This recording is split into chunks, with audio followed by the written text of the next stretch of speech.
આજના આ 78માં સ્વાતંત્ર્ય દિન નિમિત્તે સમગ્ર દેશની સાથે સાથે પધારેલા આજના ધ્વજવંદન કાર્યક્રમની અંદર તમામને આજના સ્વતંત્ર દિવસની શુભેચ્છાઓ પાઠવું છું. આજથી 78 વર્ષ આપણે આઝાદ થયા. કહેવાય કે 1947ની અંદર આપણે જેટલા પણ પાત્રો વિશે અહીંયાથી બાળકો બોલ્યા એની સાથે સાથે હજારો કે જેઓના નામ કદાચ ઇતિહાસની અંદર નોંધાયા નથી એવાના લોહીના આ ટીપાઓથી આપણને આઝાદી મળી છે, જેથી અત્યારે આપણે મુક્ત રીતે આપણે જીવન જીવી શકીએ છીએ, હરીફરી શકીએ છીએ. તો એ તમામને અહીંયાથી નતમસ્તક વંદન કરીને અહીંયાથી યાદ કરું છું, શ્રદ્ધાંજલિ સમર્પિત કરું છું અને અહીંયાથી આપ તમામ વતી આભાર વ્યક્ત કરું છું. આજના આ 78માં સ્વતંત્ર દિન નિમિત્તે આજના કાર્યક્રમની અંદર પધારેલા મુખ્ય અતિથિ એમના વિશે થોડા બે શબ્દો હું કહીશ અહીંયાથી. તો આપણી સમક્ષ ઉપસ્થિત એવા સંદીપસિંહ પરમાર બાપુ કે જે મૂળ ચિખોદરાથી છે અને હિન્દુ ધર્મની જાગૃતિ માટે અને બીજા ઘણા બધા જે હિન્દુ ધર્મની અંદર ચાલતા જે પ્રશ્નો છે એના પાછલા બારણેથી કહેવાય કે એમનાથી થતા પૂરા ભરપૂર પ્રયત્નો કર્યા છે કે જે કાર્ય કદાચ રિસ્ક વાળા હોય એ કામો અમે જોયેલા છે.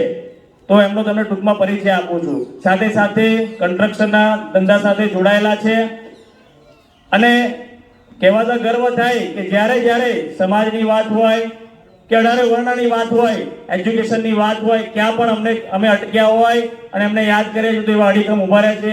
જેટલા પણ કાર્યક્રમો વાળા થકી થતા હોય છે, સમાજના હોય કે ધર્મના હોય, એમની અંદર એમનું અજોડ અને મોટું યોગદાન રહેલું હોય છે.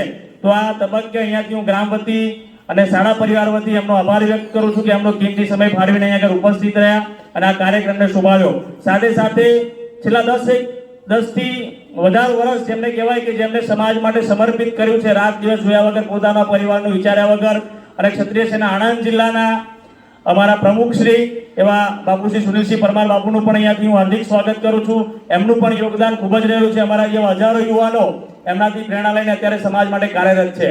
સાથે સાથે ગામના આગેવાન એવા ગોકળ કાકા, ક્ષત્રિય સેના દેવરાજપુરાના પ્રમુખ સુનિલસિંહ, ઉપપ્રમુખ અતુલસિંહ, શાળા પરિવારના આચાર્યશ્રીઓ અને શાળા પરિવાર સાથે સાથે આ પધારેલા તમામ ગ્રામજનો અને ખાસ કરીને અહીંયા આગળ પધારેલી માતા બહેનો અને વિદ્યાર્થી ગણો.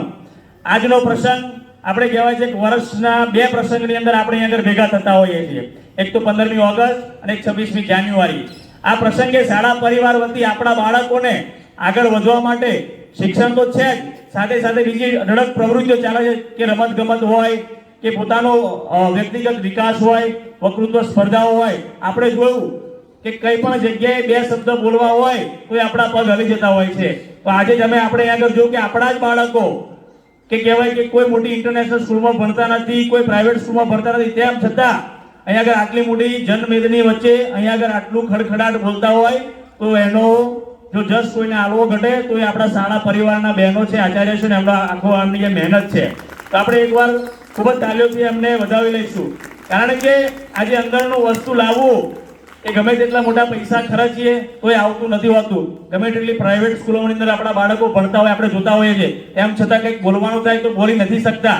તો આ જે બહાર કાઢવાની જે વસ્તુ છે એ આપણી આ દેવરાજપુરાના ચોગાણની અંદર જે થઈ રહી છે એ ખરેખર આપણા દેવરાજપુરાનું ભવિષ્ય છે.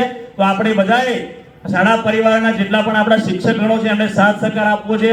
આપણે તો આપીએ છીએ, પણ હું ખાસ કરીને ગ્રામજનોને કહેવા માંગુ છું કે આપણા બાળકોને આ શાળા પરિવારની જેટલા પણ શિક્ષક કામ કરે છે એમને આપણે બિરદાવવા જોઈએ. આપણે તાજું ઉદાહરણ આપણે જોયું કે સંજરાબેન કે આપણા છેવાડાના ગામડાની અંદર આવા ટફ કોમ્પિટિશન કે શહેરોની અંદર ઉચ્ચ ગુણવત્તાવાળી સ્કૂલોમાં ભણેલા કે જેમની પાસે માળખાકીય સુવિધા બરાબરની છે, ઘણા બધા એમની પાસે રસ્તાઓ છે બાળકના વિકાસ માટેના, તેમ છતાંય આપણી સ્કૂલનું બાળક, આપણી ગામનું બાળક, આપણી બાળકી આજે રાજ્ય કક્ષાએ આપણા દેવરાજપુરાનું નામ રોશન કરતી હોય તો આપણા માટે ગર્વની બાબત છે.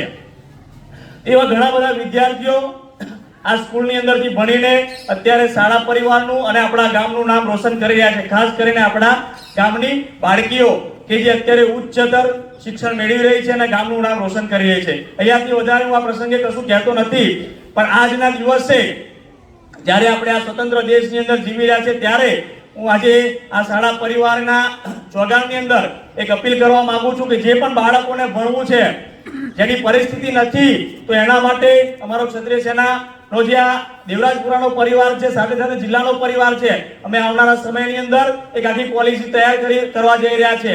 હમણાં જ મેડમે વાત કરી એમ કે જે લોકો હોશિયાર છે, જેમને ખરેખર ભણવું છે, એના માટેની તમામ સુવિધાઓ અમે ક્ષત્રિય સેના તરફથી પૂરી પાડવા માટે તૈયાર છીએ.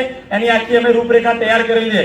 સાથે સાથે જે લોકો ભણવામાં હોશિયાર નથી પણ રમતગમત ક્ષેત્રે કે વક્તૃત્વ સ્પર્ધા, બીજી આંતર જે પ્રવૃત્તિઓ છે એની અંદર જે આ બાળકો આગળ વધવા માંગે છે, તો એમના વાલીને કહેવા માંગે છે કે તમારું બાળક ભણવામાં હોશિયાર ના હોય પણ જો આવા ક્ષેત્રોની અંદર આગળ હોય તો આજના જમાનાની અંદર એની અંદર પણ ઉજળું કારકિર્દી રહેલી છે, ઉજળું ભવિષ્ય રહેલું છે.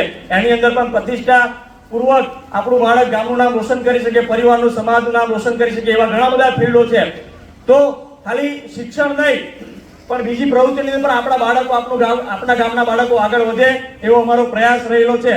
ખાસ કરીને અહીંયાથી હું અમારી જે ક્ષત્રિય સેના દેવરાજપુરાની જે ટીમ છે કે જે પહેલાના અમારા પ્રમુખ શ્રી હતા, લગીનસિંહ હોય, હિતેશસિંહ હોય, અર્જુનસિંહ હોય, કે અત્યારના જે પ્રમુખ મંત્રી એટલા પણ જે અમારા જે ક્ષત્રિય સેનાના કાર્યકરો છે, એમના પોતાના ગજામાંથી સ્વખર્ચે ફાળો આપીને વર્ષોથી આ કાર્યો કરતા આવેલા છે. તો એ બાબતે પણ અમે ખૂબ જ ગર્વ સાથે કહી શકીએ છીએ કે આપણા પૈસા, ચાહે 10 હોય, 50 હોય, 20 હોય, પણ આપણા પૈસા આપણા બાળકો પાછળ ખર્ચાય અને આપણા સમાજનું, આપણા ગામનું અને આપણી શાળા પરિવારનું નામ રોશન થાય. તો અહીંયાથી આજના દિવસે હું શહીદોને યાદ કરીને આ સ્વતંત્રતા જે આપણને મળી છે એનો સ્વાદ આપણે જે લઈ રહ્યા છીએ, તો ખરેખર એમને નતમસ્તક વંદન કરીને યાદ કરું છું. અને અહીંયાથી શાળા પરિવારનો પણ હું આભાર વ્યક્ત કરું છું. અને ફરીથી આજના પ્રસંગે આગળ બોલવાની મને તક આપી